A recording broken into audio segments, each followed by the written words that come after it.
everyone. Welcome to Curious Comedy. Let's give it up for Jamie Loftus. Hi. Yeah. Hello. How is everybody?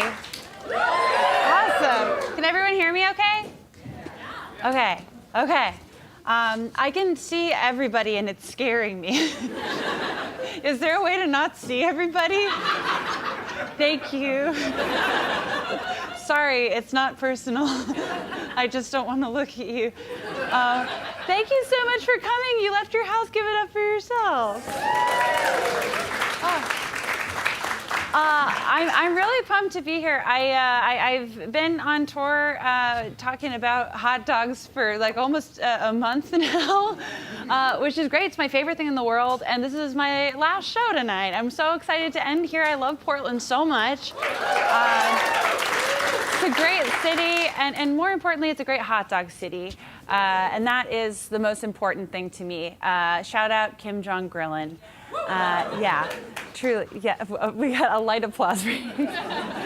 So tonight, I'm going to have a discussion with my good friend Sarah Marshall, and I'm going to do something I haven't done in a while. While I was working on writing this book, I was still performing, and I was trying to keep myself focused on hot dogs. So I wrote a one-woman show about marrying and then killing Joey Chestnut. And I haven't done it in a while, and I want to do it for you guys tonight. I think it'll be fun. But first, business. I'm gonna, not scary. I'm gonna read from the book, because if I don't do this, my editor gets really mad. Okay. This is the very beginning. For a piece of Americana that virtually everyone has been forced to eat in celebration of European colonialism, there is stunningly little written about hot dogs in detail. There are a handful of books written with a swirl of research and love, and the assumption that you would only read a book about hot dogs because you love them. I will relieve you of that assumption. I would like to be a writer who can keep a cool distance from the subject, who can wait like sitting meat and look over at what interests me flirtatiously until it comes to me. That is not what I am like. I want to consume and be consumed by the objects of my desire until they make me fucking sick. I want to puke them back out and rearrange them like tea leaves. I am a terrible flirt and an excellent hot dog eater. Tell me what's interesting about you, and I will put it in my mouth, chew it up, and spit it out later on, never guaranteed to be better than I found it.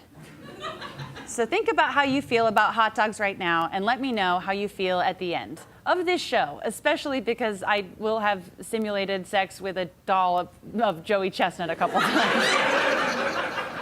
People in the book don't get this experience. Okay. If it's exactly the same, I promise I won't write another one of these things.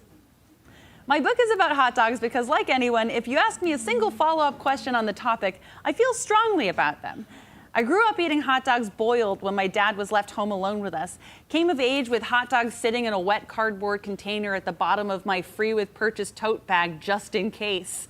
Got fired for tweeting about hot dogs after a cart sponsored by StubHub failed to pay me when I handed out lukewarm bacon wraps after a Bruins game in 2013. The tweet said something akin to, say it with me, fuck hot dogs. It's my understanding that the best makers of and writers about food will tell you a story. My grandmother, who was trapped in a mine for 15 years, used to make me this soup. My husband turned into a mermaid and left me for a grad student who made a mean sourdough. Learning to make ramen at my apartment is self-care, praxis, body positivity, a radical political act, and pottery class. Food is a connector to one's culture in the same way language can be. Something that can launch you back onto a ratty couch during a commercial break where someone's offering you either drugs or a Barbie doll, depending on the year you're dropped into. The feelings some foods hold rattle in your skull, sink into your bones, and release into your toilet. So I'm going to tell you a story, and you can tell me if it comes out of your plumbing in the same shape you took it in. I've gotten a lot of feedback from this, but some people are like, I liked it, and then other people are like, why do you say diarrhea so many times? I'm like, why can't both of these things be true? Okay. This is a story about the summer of 2021, when everyone decided the plague had ended, even though people were still dying. The year after Americans had grown so nostalgic for something bad and familiar to them while locked inside that hot dog sales leapt by more than 100%. This is a story about looking for a perfect hot dog and never finding it, spoilers ahead. And you should know, this trip doesn't end well for anyone. Did I mention there were 2 of us at the beginning? Well, there's not now. In retrospect, this does make it sound like I killed my boyfriend. I did not. I traveled thousands of miles with a cat and a dog and a man, telling teenagers across this great nation that I'll have whatever their regular is. I experienced the full spectrum of what it means to spend $75 on a hotel. I fielded questions about the nitrates, questions about the ketchup thing, questions about whether someone's aunt's ex-husband still works at this stall in North Carolina, which he doesn't because he died. I have had the arguments about whether it's a sandwich, sure. Whether it's a taco, sure. Whether there's any truth whatsoever to that study that says each hot dog you eat takes 36 minutes off your life. I don't fucking buy it. And I believe it is funded by Big Lettuce. I've had my ear talked off by business owners in it for love of the game, by children of business owners who are in it out of obligation, by an actual child who runs a hot dog stand and makes them with steak, by an exhausted teenager preparing the tiniest hot dog I've ever seen and talking with the guy at the grill. I've seen all the signs, the neon signs, the distressed wooden signs, the all lowercase chic font signs that tell you a quirky girl just got her trust fund and you'll never believe what business she's trying. The irrationally angry sign saying you'll have to fucking wait a little longer because it would appear the workers don't feel like coming to work anymore. Hot dogs are the kind of American that you know there is something deeply wrong with but still find endearing. They're presented to people with no money as a filling and affordable alternative to health, all while people with too much money have found a way to charge $15 fucking for them. They're high culture, they're low culture, they're sports food, and they're hangover food, and they're deeply American for reasons that few people can explain, but everyone has been told their entire lives. The hot dog, my hot dog, is the delicious and inevitable product of centuries of violence, poverty, ambition, whispers in the human ears, and knives in the throats, shoulders, and legs of cows, pigs, chickens, and if you're superstitious, maybe even the species they're named for. Today, big laugh for killing dogs? Today she rolls around at the front of the 7-Eleven, is vacuumed into the gullets of champion eaters, sits beside a flag you are told you love from the time you start to form memories. She is not American at all, and the most American girl you can meet. All marketing, no substance. Book. All right. Would it be possible to have my mic turned up a little bit? I feel like I'm gonna blow out my vocal cords. Okay, yeah, nice. I like having the Gwen Stefani mic. It makes me feel very powerful. Okay, so I want to bring out one of my best friends in the world. She is not just hosting this discussion, but hosting my physical body this week. She's the absolute greatest. I know many of you are already familiar with her work. She hosts You're Wrong About, and she also hosts You Are Good, but she's also one of the greatest people I've ever met in my life. We got to tour together for You're Wrong About earlier this year. She hosted a book event in San Francisco, and she watched an entire half-hour-long YouTube video I showed her last night called The Truth About Mrs. Puff. So, please give it up for the world's greatest person, Sarah Marshall.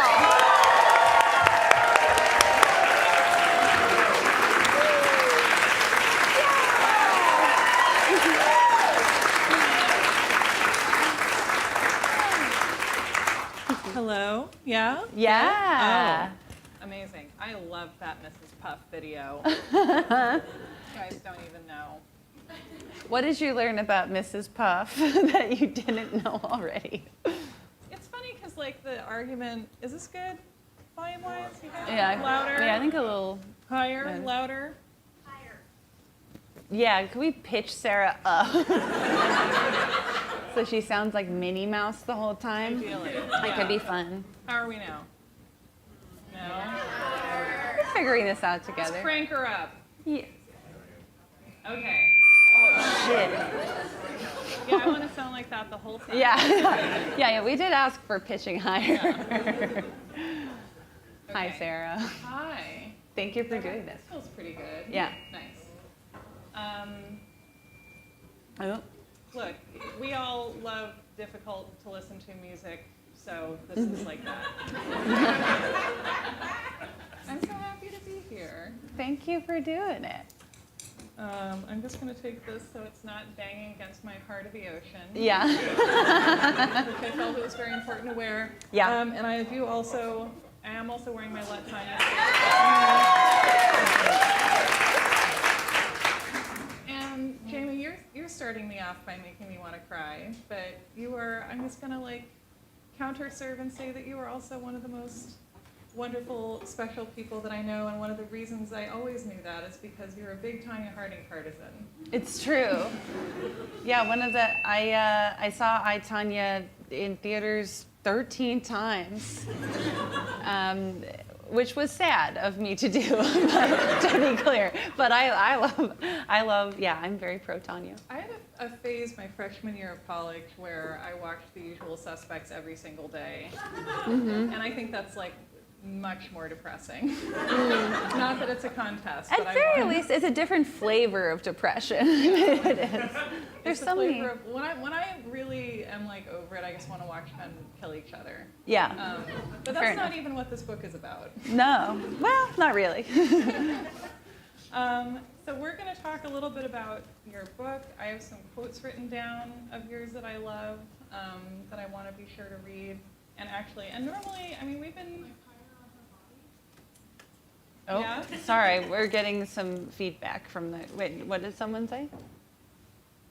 Hello? Oh, no. Okay. Well, I'm assuming everything's fine. We're just going to proceed as if everything is fine. It's Yeah. the thinking man's choice through the ages. So we've been doing a bunch of shows together. It's been such a joy. We've like done a lot of great transitions. We've like skillfully threaded in the things we want to talk about. But for this, I actually kind of just want to read you the list of topics that we decided to be sure to discuss.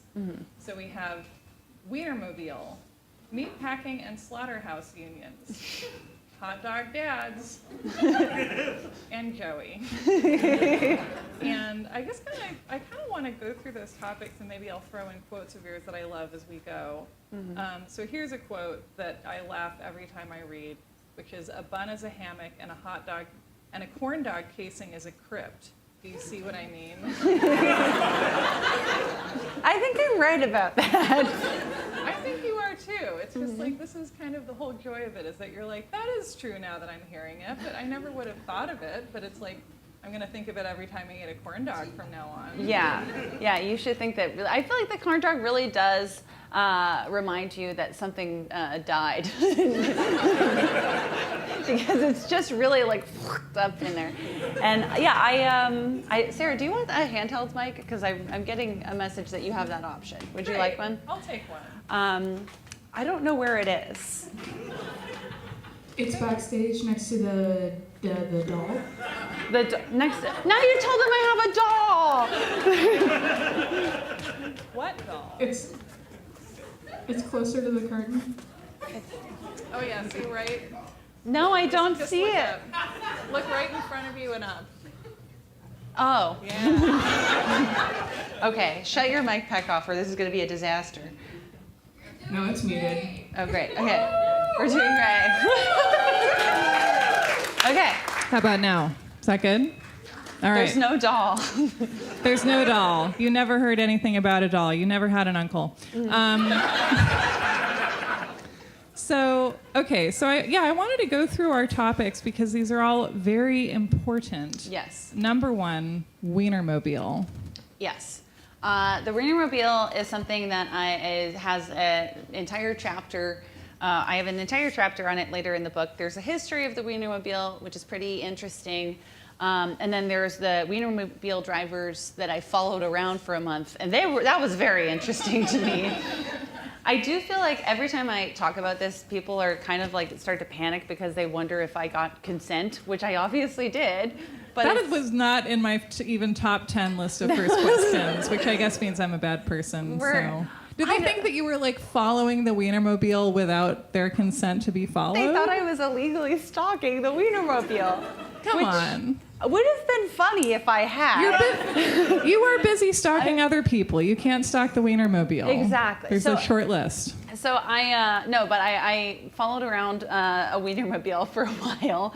The Wienermobile is really fascinating because it's basically a post-grad program where, if you encounter a Wienermobile, it is driven by two clinically depressed 23-year-olds. That is just true. No matter where you go, no matter what Wienermobile you run into, that is the case. Which really makes you think. I know. Well, it made me think. I rethink my 23rd year. I could have really been thriving. But I met two Wienermobile drivers in the parking lot of Avon's in Culver City, and they were really not prepared for how excited I was to meet them. But I spoke with them for a while and built some trust. And I sort of was like, hey, if I reached out, it felt like a weird date where I was like, if I reached out, could we hang again? And they were like, yeah, because they were, my main curiosity was always like, is anyone fucking in the Wienermobile? But you can't really ask that on the first date. Right. You have to keep going back day after day after day. Yeah, and then asking the question louder and louder each time. Until you get the answer you know is true, which is yes, we're doing it right now. But so I got the gentle in, and they were like, yeah, if you want to talk to us again, we could talk to us again. So eventually, I as far as I got in the process of the book, they're like, okay, we will tell you about sex on the Wienermobile, but you can only put a certain amount in the book. So what is in the book, spoiler alert, is that, of course, people are fucking in the Wienermobile. Statistically, they sort, there's 6 Wienermobiles, 12 drivers. You are randomly sorted with a partner, and it is like an arranged marriage because 1 out of 2 Wienermobile driver pairs end up getting married. It is the most effective, it is higher than the divorce rate. It is the marriage rate of Wienermobile drivers. There's also, and I mentioned this in the book too because I think it's funny, there's also this thing called the Nutmobile, which is the planter's nut. But as expected, the Nutmobile drivers are really horny people. And so there's also a high, percentage of Wienermobile drivers that will start hooking up with Nutmobile drivers. So there's cross-pollination. But isn't that slumming to an extent? Well, the Nutmobile gets, I guess, a lot less play on the road because there's so many kids with peanut allergies that sometimes children will scream and run away from the Nutmobile because they think the Nutmobile can hurt them. The Nutmobile can't hurt you. There's no nuts inside. There's just adults having sex. So maybe children shouldn't be near it. But the thing I've been trying to say at every show, because I just want to get the word out, because I wasn't allowed to put it in the book. I built trust. They also have these weird names. The 2 Wienermobile drivers I got to know were named Nacho Dog Nick and Little Link Lauren. And when I was talking to them in a Wienermobile setting, I would have to use those names. It was like talking to Deep Throat. It was really exciting. But Nacho Dog Nick shared something with me and was like, but you can't publish it. And I was like, oh, okay. So, but now I'm like, well, I don't care. He doesn't work for the Wienermobile anymore, so I got his consent to share this with you. There are 6 seats in the Wienermobile, right? 3 rows of 2 seats. The back left seat, everyone calls the meat seat because that's where they fuck each other. That's the best fact I've ever learned in my entire life. I feel like this is a great ad for writing a book. Mm-hmm. Yeah, people will tell you anything if you just follow them around for a month. It's so true. Yeah. Yes. And then I wanted to actually ask you to open to page 280 in your hymnal. Okay.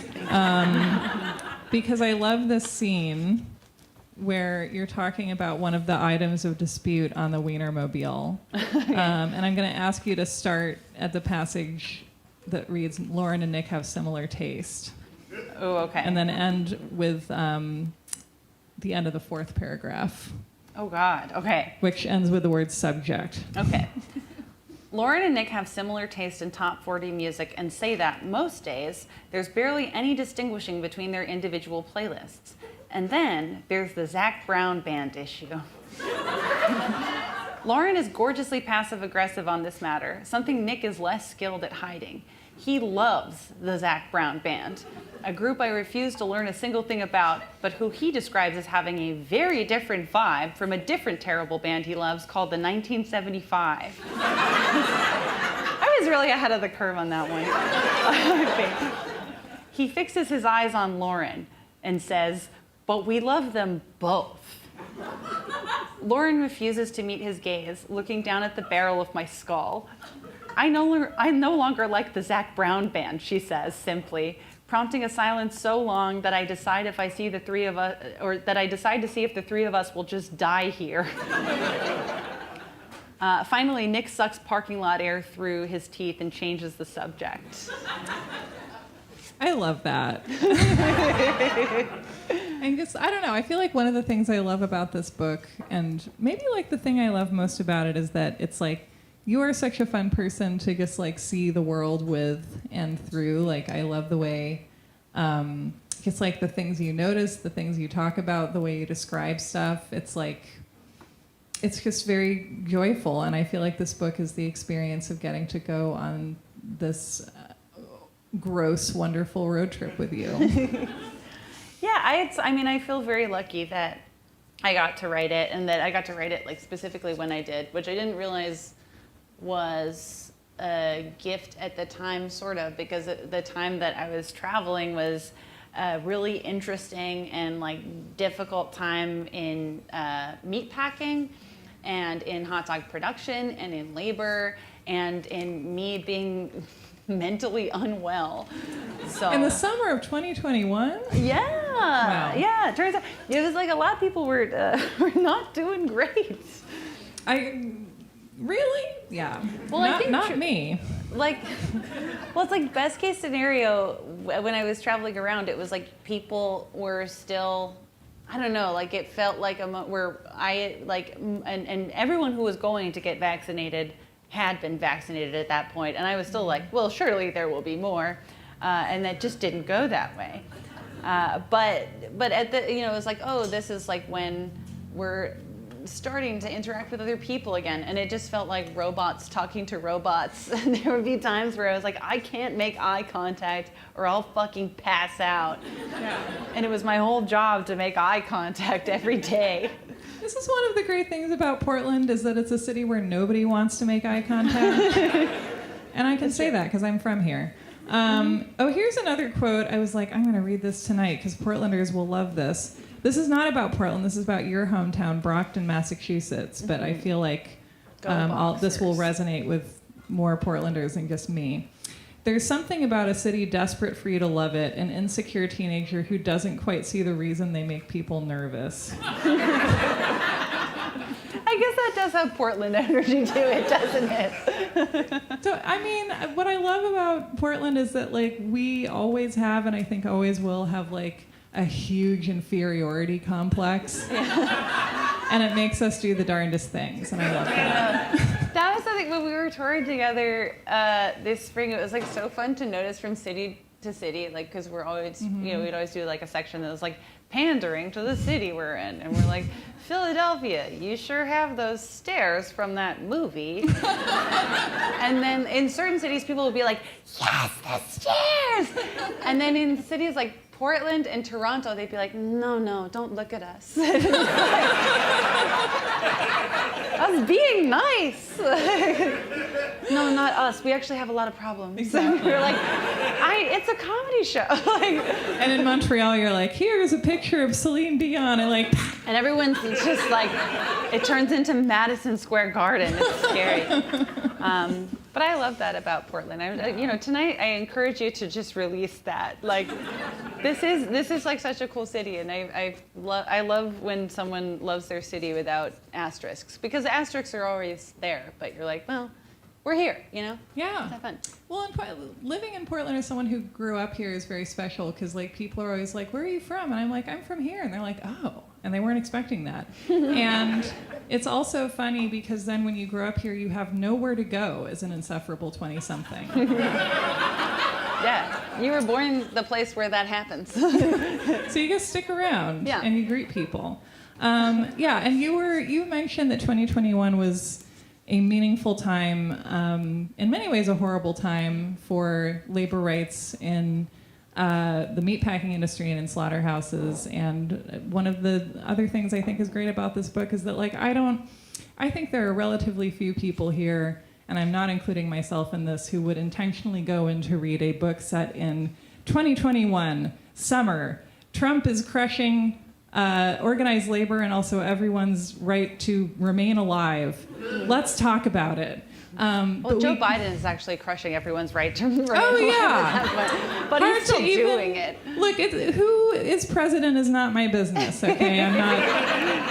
I don't work for the government beat. I work for the movies I'm watching beat, the Mrs. Puff beat. But like that, this is a topic that it feels, I guess my point is supported by the fact that I've given myself amnesia about this time in American history, and like talking about the thick of pandemic life feels today like trying to talk about influenza in the 1920s. People are simply too busy doing the Charleston. But like we're like getting in through the back door and the hot dog door, and it's like, I love how this book doesn't force us to look, but actually makes us willing to look at something that has great relevance for all of us, but takes us to it, along a route that feels comfortable because you and the reader are going through it together. Yeah, I mean, before I talked about serious labor rights issues, I made sure to say diarrhea 27 times, just to gain trust. No, I think that like leaving Reese's Pieces out for the little exactly. ET. Yeah, you can trust me. I do like to jump scare with labor rights. That is something that's like fun for me, and it wasn't a part of the plan going into this book. I knew that I wanted to talk about. I knew that I wanted to talk about meat production. I thought that would be a necessary thing to do to write this book at all, because there has been some stuff written about hot dogs before, but none of it. It's either very hot dogs make me smile, or or it's full on you have to be a vegan, and it's both of these things were never included in the same book, and so I wanted to talk about both. But what I didn't know when I started writing it was, because it was still happening, was how specifically bad meatpacking was during the time I was writing. Because I remembered during early lockdown in 2020 that Trump issued an executive order for meatpacking plants to stay open. I vaguely remembered that, but then it was just there was so much going wrong every single day. And like you were saying, it's a very historically recent time that people don't want to think about, and rightfully so. I fucking hated living in summer 2021 for a year and a half. It sucked. But there was so much important happening, and being able to narrow it down to one issue in meatpacking was really interesting, because in 2020 into 2021, meatpacking has always been a really dangerous industry where laborers have not been treated well, even though there have been unions within meatpacking forever. They've operated at various levels of strength over the years. But by the time that executive issue was ordered, the unions were not strong enough to save the lives of their members, and very often because of language barriers, the unions were not prepared to communicate with the workers who it was their duty to protect. And so there were all of these issues surrounding protecting meatpacking workers, and there were many people who died. I swear the show will be funny again any second now, but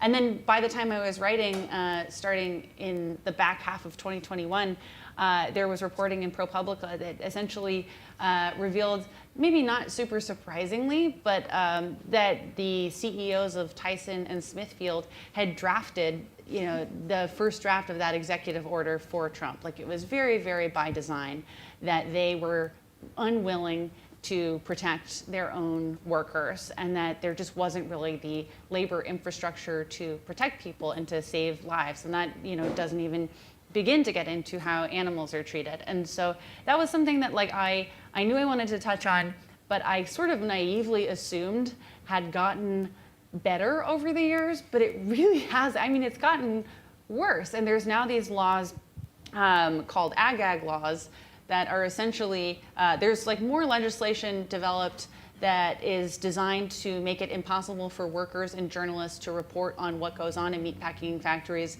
than there have been laws passed to protect humans and animals within meatpacking factories. Because the ag laws are these things that basically make it illegal or really, really difficult to use your phone inside of a meatpacking factory. So you can't document what's happening or how you or your coworkers are being treated. And so it was just all of this, it's just like a shit show. And I was interested in sharing that because it's not what I knew. It's obviously something that happened in service of a lot of different foods, but hot dogs among them.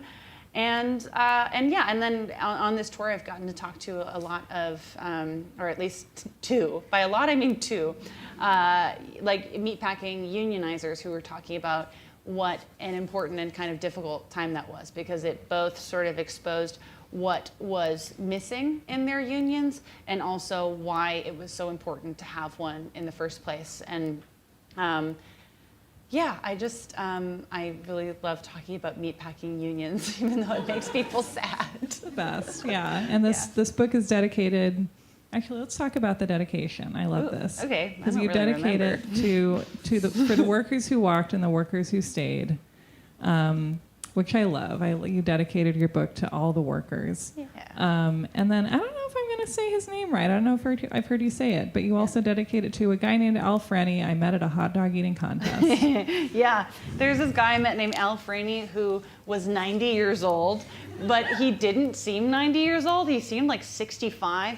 And he just wandered up to me in the press pit at the Nathan's hot dog eating contest, where I was there to see Joey Chestnut, obviously, and I got a press pass because I'm a liar, but there's this little old man with a camera, and he was talking to everybody, and he came up to me and he was like, "Guess what?" Which in New York is so scary, but I'm like, yeah. I'm very physically agile 90-year-olds guess what? And I was like, what? He's they raised the prices at Zabar's. Even better, he's like, "My name's Al Franny, and I took the picture of the pet rock you see in history books." I was like, oh my fucking God, that's amazing. And I don't know if you want to show your hand to this audience, but you are a pet rock parent yourself. Yeah, he clocked me from a mile away. He just was like, "This girl's been carrying the same rock around for 15 years, I know it." And he was right. I was so thrilled to meet him. And then he was also like, "I've also photographed presidents, but most importantly, the pet rock." And I was like, yeah. It was so amazing. He did something that I think is so scary, but it just worked when he did it, where he made me Google him on my phone in front of him. He can do it. He's the one person who can do it, I think, is what we've learned. And I was like, "Okay, Al, yeah, that's obviously you." And he was like, "Okay, now Google Al Franny pet rock." And sure as shit, it was also him. He just was so awesome. I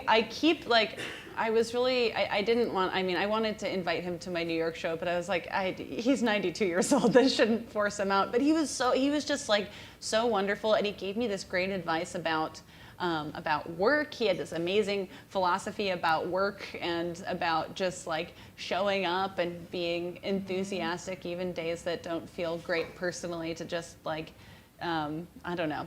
I loved him so much. And most importantly, he yelled at me, so I loved him. He was great. Yeah. Oh, I love that. I love everyone who laughed at that. Yeah, and I don't know. I feel like that. One of the things about this book that really works, as you've been saying, is that like it's not like yay hot dogs or nay hot dogs. It's really kind of depicting hot dogs as the glue that holds America and our ability to get enough calories together. Yeah. I'm clearly pro, because I know this is not obvious from the audience, but there's a bowl of 50 hot dogs next to us. Still pro. Yeah. Yeah. And yeah, there's something, I don't know. I feel like this is like, maybe this is too much, but I was looking at my original notes reading this copy, and something that I wrote down that I'm going to read to you is, "You hold us in the truth that being alive is so fucking hard, but that there is so much joy here too." And that's how I feel about your hot dog book. Thank you. I love hot dogs. I think that they are, I just think they're special. And I think that there's so much about hot dogs that like connect to, and in the US and also just like kind of in North America in general, like it's for a lot of people connected to like how you were raised. And like, how did you first encounter a hot dog and stuff like that, where there's like some of the nastiest hot dogs I've ever tried, people would die for because it like means something to them, even though it's fucking disgusting and really wet. It's like, yeah, do we like something because it's good, or do we like something because we remember it? Exactly. Which you also get into, particularly read the Disneyland corn dog controversy. Yes, yeah. You'll have to read the book. Yeah, to find out. Yeah, and and hot dogs are great. I'm 100% pro hot dogs. Mm-hmm. But setting that aside, I feel like also just enthusiasm is what gets us through, and this idea of like, what I love about this book, what I love about this show that you're going to bless us all with shortly, is that I feel like as an artist, doing whatever you do in the world really in one way or another, like you're going to spend a lot of your time, especially in your work life, working with people who are like, make me the thing I already know that I want. And that can be a lot of fun. But like the most meaningful stuff that you do, and certainly the most meaningful stuff that I've done, might be the thing that nobody knew to ask for, but that comes out of you in a way that's so, to get back to the diarrhea references. Thank you for saying that. Yeah. We were all thinking it. Yeah. But that comes out of you so authentically that it doesn't fit a mold that anyone has put together in advance. Look, I'm not trying here. This is just what happens. It's just it's a gift. It's a gift. In context, it's even better. Yeah. It's great. But this is, I don't know. I feel like this has been, look, we all live here. We're all depressed already. In 6 months, right now we're all like, I'm so happy I live here. I'm full of life. In 6 months, it's going to get dark at fucking 4:10. People in Portland are so hard on themselves. Oh my God. But like, it's hard to find the will to live for many reasons we don't have to get into. But like, this is truly... It's pretty nice here. It is. But you know what? That human condition. It's true. Yeah. We all have it. But like, my point is that this book is like truly, when I think about it, I'm like, it feels like a hint on the darkest days, whether they're here for you today or not, that like the way through the hardest times in your life is to find something to care about and to go where that takes you, and to figure out whether they're having sex on the Wienermobile. Yeah. It felt and like where? It felt like a pressing that. Yeah, I wasn't expecting to find out, like, to be able to really like pinpoint exactly where we should take the black light, but I'm glad that we did. Sarah, would you mind if I share? I want to share a few things with you before we talk about Joey Chestnut. Yeah. So I have a couple of slides here that I wanted to share with everybody because the book has been out for a couple of weeks right now.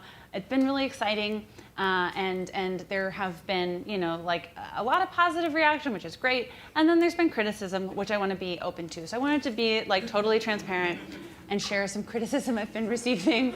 If we could actually get the first slide up, Rose, that'd be awesome. Okay, so this one's over here.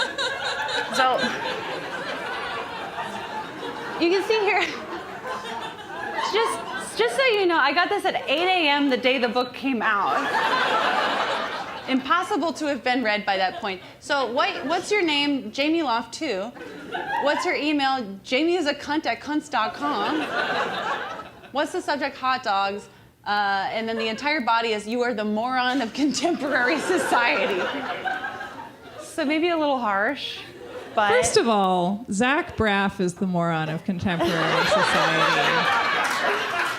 Second of all, I cannot believe that this is how I find out that cunts.com is available as an email domain.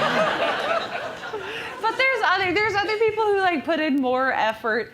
I know that like I don't know, my editor was like, if you go on Goodreads, you'll want to run into traffic. But I was like, all right, better go over right now. But that's true of everyone. Yeah. So I was reading some Goodreads stuff. That's the next slide here.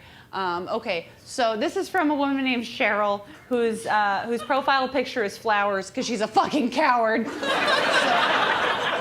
Anyways, I'll just cut to the good part. Unfortunately, I did not see much real humor in the book. I am not familiar with Jamie Loftus' humor, but it seemed like most of what I suppose was intended to be humor was just vitriol from a very unhappy, foul-mouthed lady.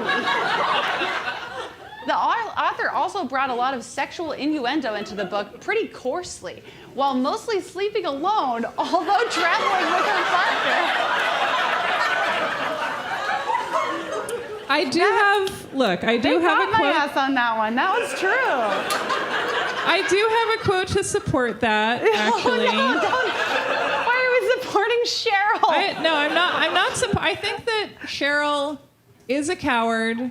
However, this is a horny book, and people need to know. So here are two quotes. If we were in Philly, this joke would kill, but we're not, so it's fine. Okay. I would have unprotected sex with anything from a Wawa. All right. And my favorite, I want to feel her pickle arms around my human torso at the door on Christmas morning. I stand by that. Okay, but Cheryl's review keeps going. So, okay, I'll share the end part. Since Ms. Loftus thinks America is such a horrible place, I would like to suggest she take the money she received for this book and relocate, maybe to Russia? I honestly do not understand why she was hired to write this. It could have actually been a fun and informative look at So I think it's safe to say she got my ass, and she did give it 2 stars anyways. So kind of supportive in a way. The last review I wanted to share is kind of a twist. It's from my high school algebra teacher. Wasn't expecting to hear from him. Okay, saw a piece on you in the Week magazine. I had you as a math student at Brockton. Great to see you doing well. Congratulations. My ask, work the importance of math into it. It is a big ask, but people need to hear the message. Hope you are well, Jonathan Quint. Look, there's one thing I need to know. Okay. Is your math teacher related to the shark hunter from Jaws? No, but I did get a C- in his class. So I think he's really desperate to get the message out. I think we should let math die and just eat hot dogs. I think so too. No, I really, Mr. Quint was an interesting person to hear from. I was shocked he was still alive, honestly. But he used to pass out this thing during, like his interests included math, professional wrestling, and conspiracies regarding corn.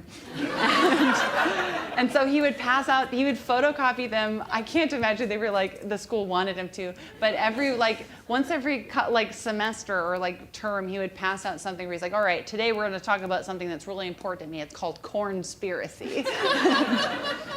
Anyways. That do you pivot from that? I don't know. It's impossible. But I guess before we start the show, I wanted to just talk a little bit about Joey Chestnut with you. Yeah. Yeah. Where to begin? I mean, Joey Chestnut is someone who Can I tell you what I knew about Joey Chestnut before you came into my life? Please. Yeah. So, in a pre-Jamie world, I knew that there was this one guy who always dominated at the Nathan's hot dog eating competition every 4th of July. He had come apparently from nowhere, and he always won, and he was practically unbeatable.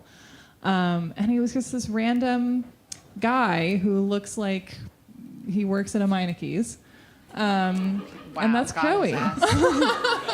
Brutal. Yeah, I didn't know a ton about Joey before I started researching hot dogs, but he looms large in hot dog lore.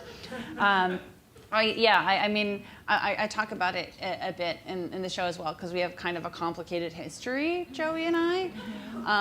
But yeah, all I knew, when I first went to the Nathan's contest, where I met legend Al Franey, was that Joey was almost certainly going to win, to the point where it was there's barely a point for the contest, but that Joey had won for 15 years. And that really the only question was whether he could physically hold out to keep winning versus will anyone be able to beat him. Yeah. And he's thrilling to watch. Mm-hmm. He's thrilling to think about. Yeah. Yeah. He sure is. And one of the things you talked about with this book is that as much amazing material is in it, you have to cut so much from your experience researching this. Yeah. And there's a whole Joey chapter that we don't get to learn about in Raw Dog, but you are going to share it with us tonight.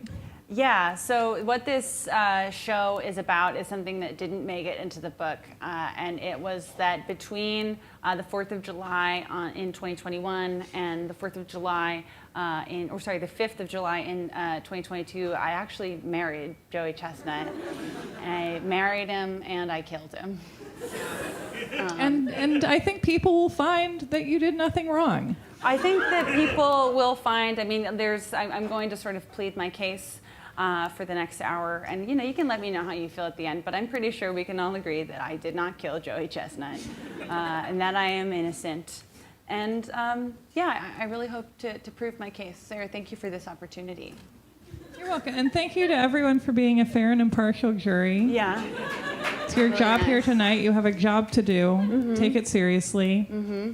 If you laugh, you'll get demerits. But also, if you don't laugh, I'll walk into traffic at the end. So, just something to think about. And yeah, I guess without further ado, we're going to start Act 2 of this show. And it's a little show I like to call Mrs. Joseph Chestnut, America, USA. Boy.